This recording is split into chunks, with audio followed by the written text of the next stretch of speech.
പൃഥ്വിരാജ്, കാജോൾ, ഇബ്രാഹിം അലി ഖാൻ തുടങ്ങിയവർ കേന്ദ്ര കഥാപാത്രങ്ങളായി എത്തിയ ഏറ്റവും പുതിയ ബോളിവുഡ് ചിത്രമാണ് സസമീൻ. കജോളും പൃഥ്വിരാജും ആദ്യമായി ഒന്നിക്കുന്ന ചിത്രം കൂടിയായിരുന്നു ഇത്. ചിത്രത്തിന്റെ പ്രമോഷനുമായി ബന്ധപ്പെട്ട് ഒരു അഭിമുഖത്തിൽ കജോളിനെ കുറിച്ച് സംസാരിക്കുകയാണ് പൃഥ്വിരാജ്. കജോളിനോടൊപ്പം റിഹേഴ്സൽ ചെയ്തതുപോലെ ആയിരിക്കില്ല ടേക്ക് എടുക്കുമ്പോൾ അവർ അഭിനയിക്കുന്നത്.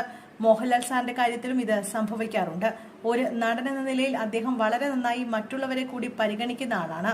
നമ്മൾ അദ്ദേഹത്തോടൊപ്പം 5 ടേക്കുകൾ ചെയ്താൽ ഓരോ ടേക്കും മറ്റുള്ളവരിൽ നിന്ന് വ്യത്യസ്തമായിരിക്കും.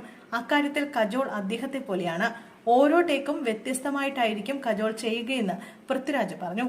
എന്നാൽ നേരത്തെ ഒരു അഭിമുഖത്തിൽ കജോളിനോടൊപ്പം അഭിനയിക്കുന്നത് ഒരു നടൻ എന്ന നിലയ്ക്ക് തനിക്ക് കിട്ടിയ പ്രിവിലേജ് ആണെന്ന് പൃഥ്വിരാജ് പറഞ്ഞിരുന്നു. കജോളിനോടൊപ്പം അഭിനയിക്കാൻ കഴിയുന്നത് ഒരു അഭിനേതാവ് എന്ന നിലയിൽ തന്റെ പ്രിവിലേജ് ആയിട്ടാണ് ഞാൻ കരുതുന്നത്. ഒരുപാട് കഴിവുകളുള്ള ക്രിയേറ്റീവ് ആയിട്ടുള്ള ഒരാളാണ്. അടിപൊളിയാണ് കജോൾ. അവർ സെറ്റിലേക്ക് വന്നാൽ തന്നെ സെറ്റ് അങ്ങുണരും. എപ്പോഴും ഭയങ്കര എനർജറ്റിക് ആണ് എന്നും പൃഥ്വിരാജ് പറയുന്നു. ഇനിയും ഇങ്ങനെ ഒരുമിച്ച് അഭിനയിക്കാൻ കഴിയുമെന്ന് പ്രതീക്ഷിക്കുന്നു.